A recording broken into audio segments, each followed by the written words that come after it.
வணக்கம். இன்னைக்கு வீடியோவில் நம்ம டெய்லரிங் வீடியோஸ் எதுவுமே பார்க்க போகிறதில்ல. இன்றைக்கி ஒரு புது வீடியோ தான் நீங்கள் பார்க்க போகிறீங்க. அதாவது ஒரு மேக் ஓவர் வீடியோ. எங்கள் வீட்டில் இருந்த ஒரு பால்கனியை ஒரு ஸ்டடி ரூமாக குழந்தைங்களுக்காக மாற்றிருக்கோம்.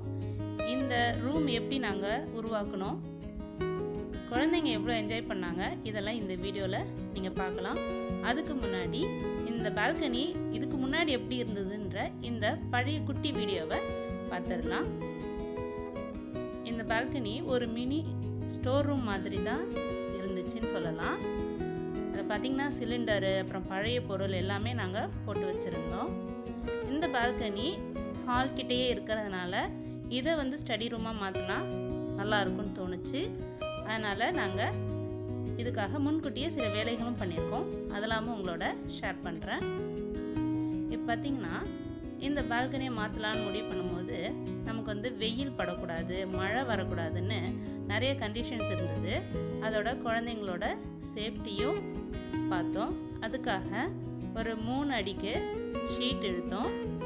அதே மாதிரி குழந்தைங்க பாதுகாப்பாக இருக்கணும்னு அவங்களுக்காக கிரில் கேட்டும் இந்த மாதிரி போட்டு விட்டோம்.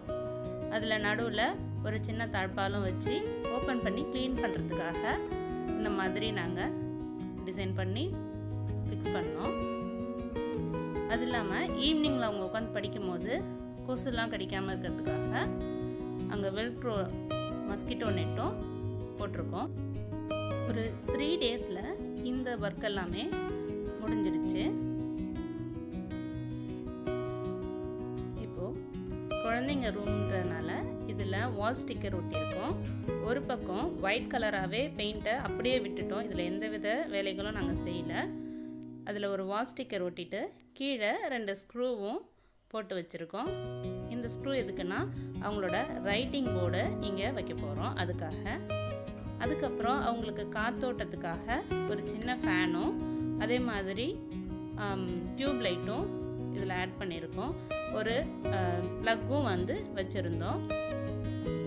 இப்போ நெக்ஸ்ட்டு ஒரு பக்கம் செவரை மட்டும் ஹைலைட் பண்ணி காட்டுறதுக்காக பிங்க் கலரில் பெயிண்ட் பண்ணலான்னு முடிவு பண்ணோம். இந்த பெயிண்டிங் ஒர்க்கை முழுக்க நானும் பசங்களும் மட்டுமே பண்ணோம். இதில் இந்த பெயிண்டிங்காக யூடியூப்லலாம் கொஞ்சம் சர்ச் பண்ணி எப்படி பெயிண்ட் பண்ணோம் அப்படின்னு சொல்லிட்டு சில டிப்ஸ்லாம் எடுத்துக்கிட்டு நாங்களே பண்ணணும். இந்த பெயிண்ட் கூட வீட்டில் முன்னாடி பெயிண்ட் அடிக்கும் போது மிச்சம் இருந்த பெயிண்ட் தான், அதையே இதில் யூஸ் பண்ணிக்கிட்டோம்.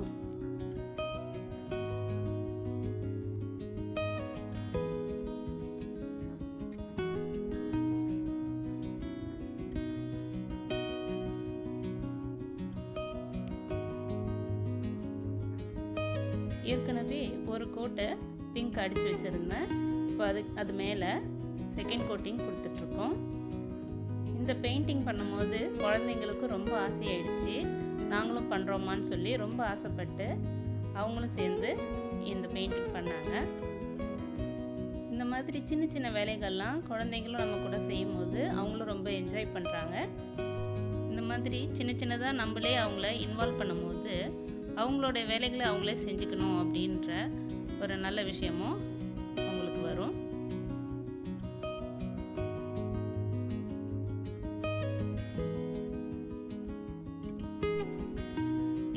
ஃபுல்லாக பெயிண்ட் பண்ணி முடிச்சிட்டோம்.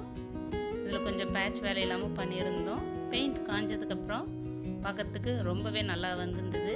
இதை நம்மளே பெயிண்ட் பண்ணணும் போது இன்னும் ஒரு ஹாப்பியாக இருக்குது. அடுத்தது பெயிண்டிங் எல்லாமே நம்ம பண்ணிட்டோம்னாலும் ஒரு பக்கம் அப்படியே ரொம்ப வெளிச்சமாக அது மாதிரி இருக்குது. இன்னொன்று குழந்தைங்க அடிக்கடி படிக்கிறத விட்டுட்டு வேடிக்கையும் பார்ப்பாங்க. அதனால் இந்த பக்கத்தை காத்தோட்டமாகவும் இருக்கணும் அப்படின்னு யோசித்து இங்கே ஒரு ஸ்க்ரீன் போடலான்னு முடிவு பண்ணி அதுக்கான வேலைகளையும் நம்ம செஞ்சோம். பிங்க் கலர் செவரு பெயிண்ட் பண்ண போகிறோன்னு முன்னாடியே முடிவு பண்ணி வச்சுருந்தோம். அதுக்காக பிங்க் கலரில் காட்டனில் இந்த மாதிரி கர்டைன்ஸ் வாங்கிட்டு வச்சுருந்தோம்.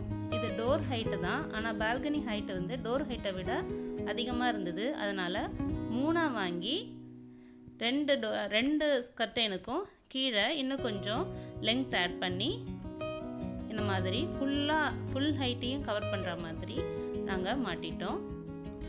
அடுத்தது வெல்க்ரோவும் இந்த மாதிரி ஒட்டிட்டோம். இதெல்லாம் என்னோட ஹஸ்பண்ட் தான் எனக்கு ரொம்ப ஹெல்ப் பண்ணாங்க. வேலைகள்லாம் செய்ய எங்களுக்கே ரொம்ப ஆசையாயிடுச்சு. இது எப்போ முடியும், ஃபுல்லாக இதை எப்போ பார்க்கலாம் அப்படின்னு ரொம்ப ஆசையாயிடுச்சு எங்களுக்கு. சீக்கிரமாக முடிக்கணும்னு எல்லாருமே ட்ரை பண்ணோம். இப்போ பார்த்திங்கன்னா இந்த செவர் தான் நம்ம ஹைலைட் பண்ண போகிறோம்னு சொல்லியிருந்தோம் இல்லையா, அதனால் குழந்தைங்களுக்காக ஏதாச்சும் ஒரு ஃப்ரேம் வாங்கலாம், இல்லைனா ஏதாவது பிக்சர்ஸு கோட்ஸ் இது மாதிரி இருக்கிறது வாங்கலான்னு முடிவு பண்ணி அமேசானில் தேடி இந்த 4 ஃப்ரேம்ஸை நான் வாங்கினேன்.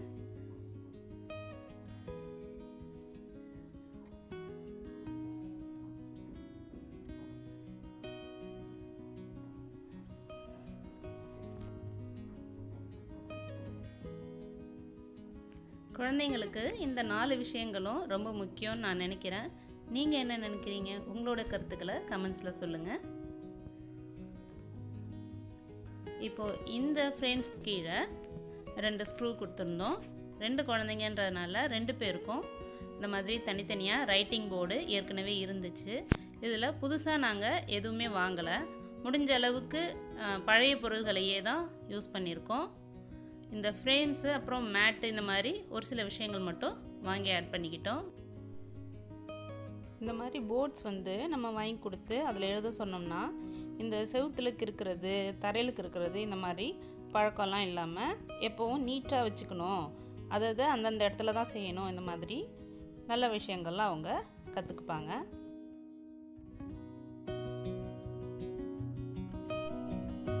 ஃப்ளோர் ஒரு ஸ்டோர் ரூம் மாதிரி நாங்கள் பழசெல்லாம் இங்கே போட்டு வச்சு இருந்ததுனால கொஞ்சம் அழுக்காகவே தான் இருந்தது. அந்த துரு பிடிச்சது அதெல்லாம் போகவே இல்லை. அதனால் இதுக்கு ஒரு மேட் ஒன்று போடலான்னு முடிவு பண்ணி நாங்கள் ஆர்டிஃபிஷியல் கிராஸ் மேட்டு ஒன்று ஆர்டர் பண்ணி வாங்கினோம்.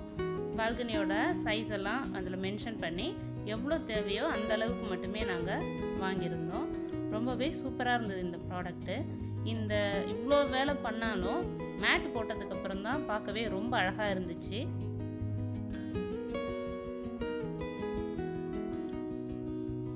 அடுத்ததான் குழந்தைங்க அவங்களோட பொருள்கள்லாம் கொண்டு வந்து அடுக்க வேண்டியதுதான். அது எல்லாத்தையும் அவங்களே பண்ணிட்டாங்க, எனக்கு எந்த வேலையுமே கொடுக்கல. இது அவங்க எப்போவுமே வச்சுருந்த ஒரு புக் ஷெல்ஃப் தான். இதில் கொஞ்சம் நியூஸ் பேப்பர்லாமும் நாங்கள் அடுக்கி வச்சுருந்தோம். அதில் அவங்களோட சாஃப்ட் டாய்ஸு, புக்ஸு, கிராஃப்ட் ஒர்க்குக்கு தேவையான பொருள்கள், அப்புறம் அவங்களோட ஸ்டடி மெட்டீரியல்ஸ், ஸ்டோரி புக்ஸ்னு எல்லாத்தையுமே கொண்டு வந்து அவங்களே அடுக்கிட்டாங்க. இதை பார்த்தோன்னே அவங்களே ரொம்ப ஆர்வமாகி அவங்க வேலையை அவங்களே செய்ய ஆரம்பிச்சிட்டாங்க.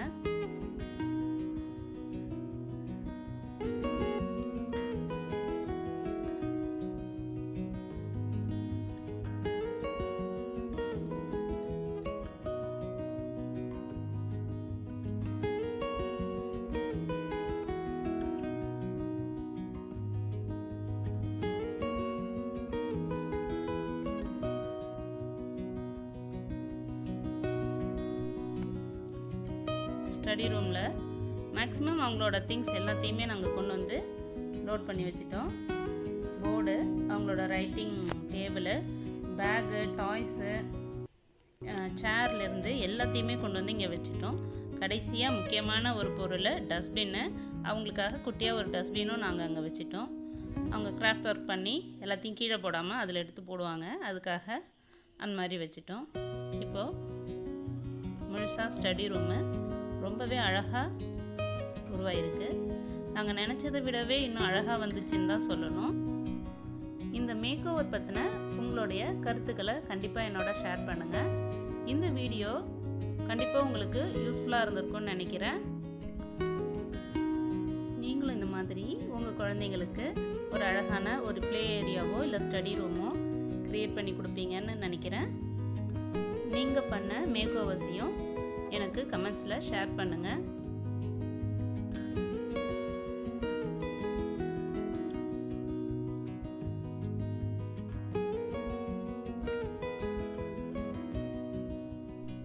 நம்ம சேனலில் அப்லோட் பண்ணியிருக்க எல்லா வீடியோஸையும் கண்டிப்பாக பாருங்கள்.